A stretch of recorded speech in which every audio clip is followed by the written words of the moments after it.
What's going on, Cowboy Faithful? It's your boy DMV back with another one. Appreciate y'all for stopping by with your boy. All right. So you're going to look at the title and be like, all right, DMV, what we talking about right now? Because there's a lot of football left to be played, right?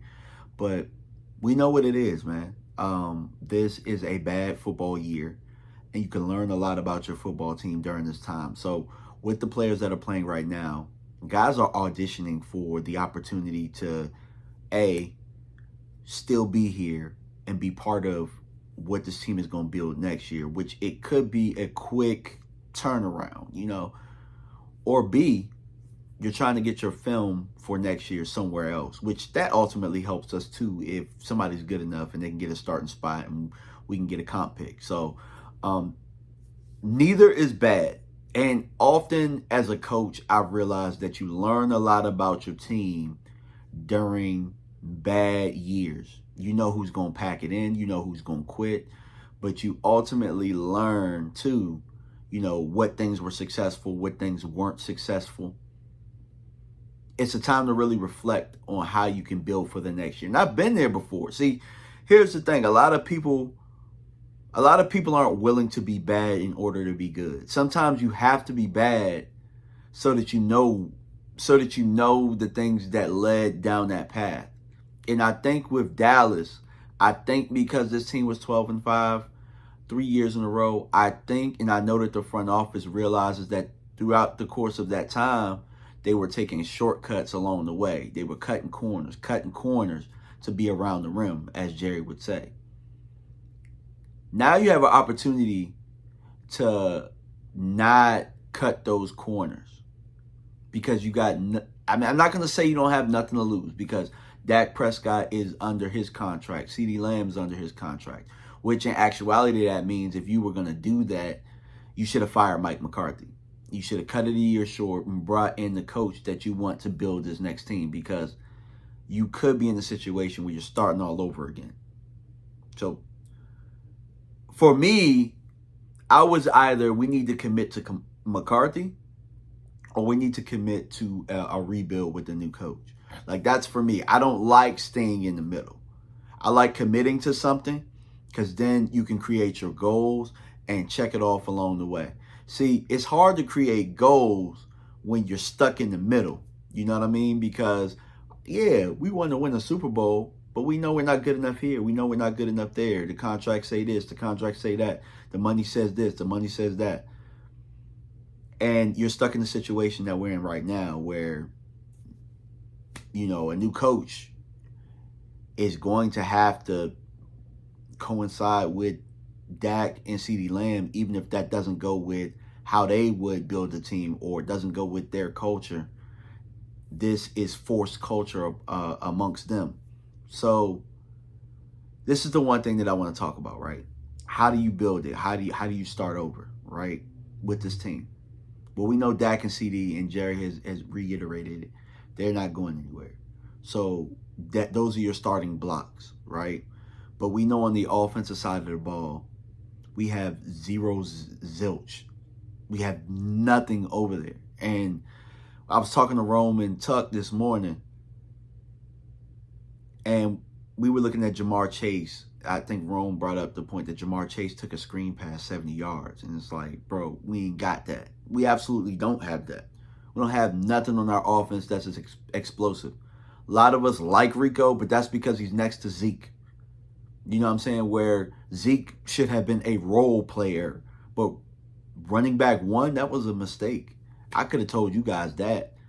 Did I think he should have started over Rico to start the year? Yeah, because we're in the situation now where now Rico got the number one role, and then you go out against the Texans, and it looks like it looked, where I thought there was some stuff there. But that's beside the point. This is what you're going to have to do moving forward on the offensive side of the ball. Because defense, I kind of like the youth, and I think that, we have some building blocks over there. But on offense, we've dumped a lot of resources in the offensive line. We need an offensive line coach that can develop our talent. Like, you don't want to keep throwing players over there if you're going to have to keep throwing players over there. Like, we got mid-round picks. We got first-round picks. Like, somebody needs to be able to take what we got right now and make that work, because I think that the talent there is good enough.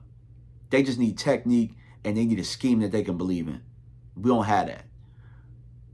On offense and in the running back room, that running back room needs to be completely stripped and cleansed. We need to cleanse the running back room. Besides Lipke, who can provide us service as a fullback, but the running back room needs to be completely gutted. Even if you got to get rid of him, even if the new coach and with their philosophy comes in here and Lipke doesn't fit it, I like him as a player, but if you just got to completely gut it and start it over, I think that that's a little bit easier than doing anything. You draft a couple running backs, you could bring in a veteran and do what you need to do there. But that running back room does not need anybody that's in that room right now unless your name is Lipke. The wide receiver room. The wide receiver room needs a reality check. All right? CeeDee Lamb, we got CeeDee Lamb and them. That's it. Nobody else complements CeeDee Lamb on this roster. I'd almost say you got to gut it, but you just gave up a fourth for Mingo, so Mingo has to be here. But outside of that, I'm looking for something to complement CeeDee Lamb, because if we don't look for something to complement CeeDee Lamb, we're going to run him into the ground, and that's a waste of the money that we gave him. You got to protect your nest egg, and our nest egg at the wide receiver position is CeeDee Lamb. We have to protect him by bringing in somebody else that can make plays. They have to be able to make plays from day one. They got to be able to make plays. All right? Maybe you spend money. I think you need to spend a draft pick on somebody young and maybe spend money. You know? But how the receiver room looks right now, I'm completely okay with moving on from everybody but CeeDee Lamb and Mingo. Maybe Flournoy, because I kind of like him a little bit too. But it doesn't need to be gutted like the running back room does. But the wide receiver room definitely needs to be restructured. It needs to be restructured to help CeeDee Lamb. All right? In the quarterback room, I know that there are reports out there about Shador and Dion and all this type of stuff. I'm not saying it needs to be Shador, but here's the bottom line. Dak Prescott's been out of the season for 2 out of the 5 years, 2 out of the last 5 years, and we didn't have a shot in hell after Dak Prescott. And you don't want your team like that ever, to where when your quarterback goes, you don't have a shot in hell. We had 1 year where Rush came in, but we had our roster was a lot more solidified in order to handle that. We're not there right now, and it's about where you are right now. Cooper Rush and Trey Lance don't need to be on this team moving forward. They don't.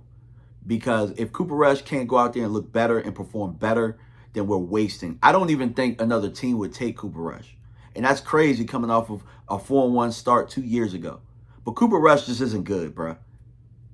He don't need to be in the NFL. We talk about guys that don't need to be in the NFL. Cooper Rush is one of them. And he would only do that because he's in Dallas. And a lot of we gotta nip this in the bud where we like guys because they're our guys, but then get mad at the front office for saying it.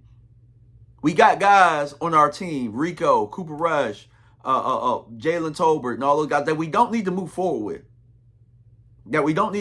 with. And it's not that I don't like those guys. And I think Rico can find a job somewhere else. I think he's put some good film, and I'm proud of him. But this team needs to go in another direction. It needs to go in another direction to where you get a running back in here that is a dude. And what I mean by dude, when it's perfectly blocked up for Rico, that's 10 yards. You know what I'm saying? Screen pass, he might be able to house it because he's quick. He can make a couple guys miss. But if Rico's still on this team, there's always going to be that, well, we got Rico, and they're not going to want to move on and get better there. So we got to completely gut that room. That's where I'm at with that. I'm tired of the fighting, tired of hearing about Zeke and the practice and all that, and, Rico's intertwined with all that. No, we got to completely gut that room. It's got to look completely different.